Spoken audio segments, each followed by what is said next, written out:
আজকে আমরা চলে এসেছি শ্যামলী পরিবহন। আর এই শ্যামলী পরিবহনে করে আমরা যাচ্ছি শিলিগুড়ি। শিলিগুড়ি থেকে দাওয়াইপানি, তারপর দাওয়াইপানি থেকে আমরা 3 দিন থাকবো দার্জিলিং। নর্মালি দার্জিলিং আবার শিলিগুড়ি তো আমরা ট্রেনে করে যাই, তো আজকে আমরা যেতে চলেছি বাস। যেহেতু বাসে যাওয়া হচ্ছে আর বাসেই শোয়া হচ্ছে, তাই জন্য এটা আমার কাছে একটা নতুন অভিজ্ঞতা।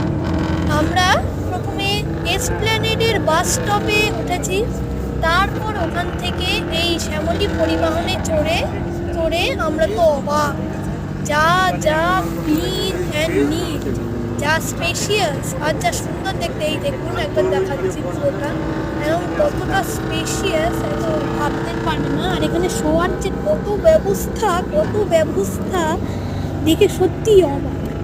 এরপরে এই আশা করি কি আমাদের দার্জিলিং যাওয়াটাও ঠিকঠাক হয়।